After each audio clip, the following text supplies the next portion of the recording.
Krishna, Hare Krishna, Hare Hare, Hare Rama, Rama Rama, Hare Hare. So we are going to continue reading from Caitanya Caritamrita Adi-Lila, chapter 7. We have been reading the purport of text 102.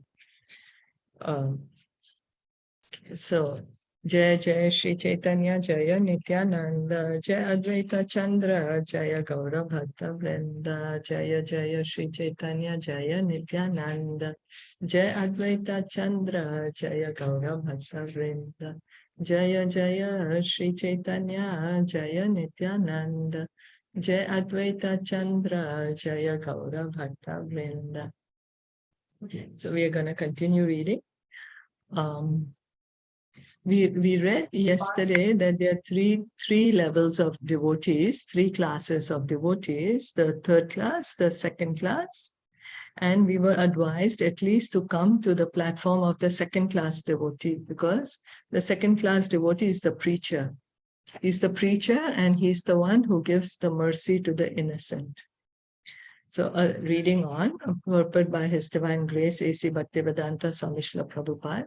A third-class devotee, therefore, has to receive instructions of devotional service from the authoritative sources of Bhagavad.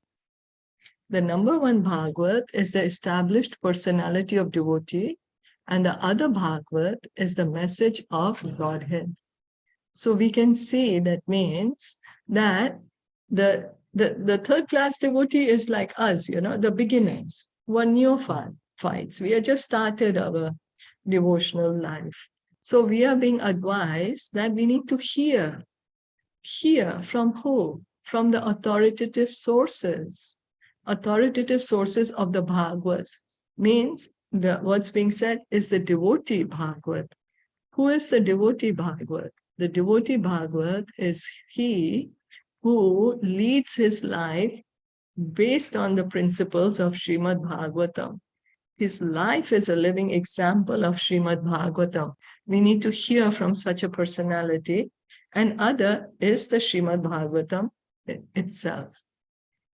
So the third-class devotee, therefore, has to go to the personality of a devotee in order to learn the instructions of devotional service. So the devotee, now he's hearing from the authoritative sources. He is hearing from the devotee Bhagavad. What he has to hear?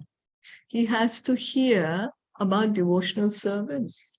He has to learn how to engage in devotional service, the instructions of devotional service. So it's very specific that what are we supposed to do in the association of devotees? Who's a devotee? Who is a devotee Bhagavad? A devotee Bhagavad is one who's leading his life based on the principles of the Bhagavatam. He's a living Bhagavad, because his life is based on the principles of Bhagavatam. And what does he need to do? What do we need to do rather? We need to learn the instructions of devotional service. Such a personality of devotee is not a professional man who earns his livelihood by the business of the Bhagavatam. So the devotee Bhagavad is not speaking from the Bhagavatam as a matter of profession. It's not his profession. It's not that he's making money out of doing this. No, he is genuinely compassionate upon everyone. And that's the reason he wants to spread the message of Bhagavatam to people like us. Such a devotee must be a representative of Sukadev Goswami, like Suta Goswami, and must preach the cult of devotional service for the all-around benefit of all people. So here, for the all-around benefit of all people, that is being said very specifically. The speaker of the Bhagavatam. So we need to find such a speaker and hear from him. Not from the professional speakers of Bhagavatam who are doing Bhagavad Katha, as professionals. No, but a representative of Sukadev Goswami. We are hearing from Sukadev Goswami. The Bhagavatam that we are hearing is Sukadev Goswami and Suta Goswami, because Suta Goswami heard it from Sukadev Goswami. And Srila Prabhupada, out of his compassion, has made it available to us in a language which is easily understandable to us. So a neophyte devotee has very little taste for hearing from authorities. Such a neophyte devotee makes a show of hearing from the professional man to satisfy his senses. So a neophyte devotee, a new devotee. What a new devotee, we don't have much taste in hearing Bhagavatam. We don't know how to relish Bhagavatam. Bhagavatam is speaking all about the glories of the Lord, and we don't know how to properly glorify the Lord, how to properly receive the message of the Lord. But neophyte devotee, what do?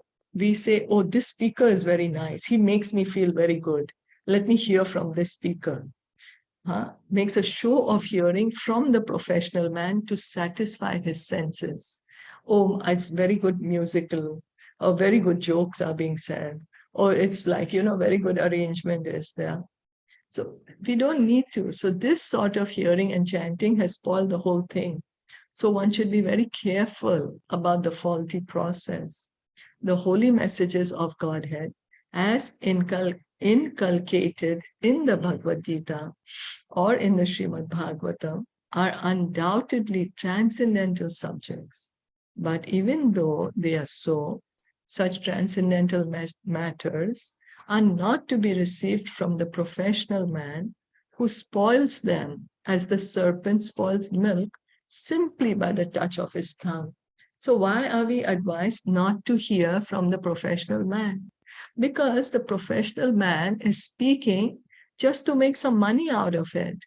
He does not have love of God. So he's not the living Bhagavat. So he's not going to be able to deliver the message of Bhagavatam to us. And so in that process, we are not going to get love of God. We will just simply get some sense gratification. Oh, I felt very good. Oh, emotionally, it made me feel very good. Oh, it was so nice. I was hearing the voice was so nice. But like this, we are not understanding what is the real message of Bhagavatam. Message of Bhagavatam is to glorify the Supreme Lord, to love God. To love God, that is the message of Bhagavatam. But if we are going to hear from professionals, then we will not be able to revive our original love of God. You see, when someone has something, that person can give us that. So if someone has love of God, he can give us love of God. So we need to hear from someone who has love of God so that we can get love of God. That's the idea. A sincere devotee must, therefore, be prepared to hear the Vedic literature like the Upanishads, Vedanta Sutra, and other literatures left by the previous authorities or Goswamis for the benefit of his progress. Without hearing such literatures, one cannot make actual progress. So hearing is the first stage of devotional service. Devotional service begins by hearing. It's the first one. So we are advised to hear, especially in Kali Yuga. Hearing and chanting are the two processes which are time and time emphasized for us. Without hearing and following the instructions, the show of devotional service becomes worthless and therefore a sort of disturbance in the path of devotional service. Now, I may say, oh, I am doing very good bhakti. Oh, but who did you learn from? No, I just thought of I feel like doing like this. I think like this is very good. I feel this is the best way to do. But that is not real bhakti. That is just creating a disturbance in the path of bhakti. For example, if I'm really sincere that I want to become a doctor, I have to enroll myself in a medical school. I have to learn from experienced teachers, experienced practitioners. Then I have to practice under their guidance, and then I will get a certificate. I will be a certified doctor. But if I don't go through that trouble and I just try to do something by myself, pick up some book here and there, hear from somebody here and there, it's not going to make me a certified doctor. I'm just simply wasting my time and I'm creating a nuisance. If somebody really comes to me for cure, I may, by luck, I may be able to cure someone, but I might do more harm than good. So this is the point. That's why we need to hear from authority. Unless, therefore, devotional service is established on the principles of Shruti, Smriti, Purana, and Pancharatra authorities, the make sure of devotional service should at once be rejected. So here we can understand that, in fact, the Vaishnava culture, the devotional culture is, the foundation is the scriptures. It's the scriptures. The devotees are leading their lives, they're living their lives based on scripture. So there is no misinterpretation, there is no nuisance or imagination happening. It is the philosophy is the highest philosophy. And the make sure of devotional service should at once be rejected. An unauthorized devotee should never be recognized as a pure devotee.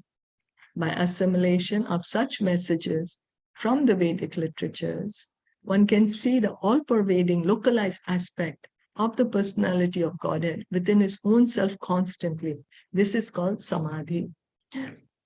If we hear properly, if we hear, they said, by assimilation of such messages from the Vedic literatures, if we are hearing with sincerity, with faith, really hearing and following the message, we will be able to see God face to face. We will be able to see the Paramatma within ourselves. And this is called samadhi. This is called samadhi. We will be able to feel the presence of God within ourselves. So that's the reason so much importance is given on hearing. And it also gives us more confidence. Oh, the path that I'm following is a bona fide path. It's not just somebody's imagination. No, it's coming from the Vedas. The Vedas are glorifying it. Is that okay?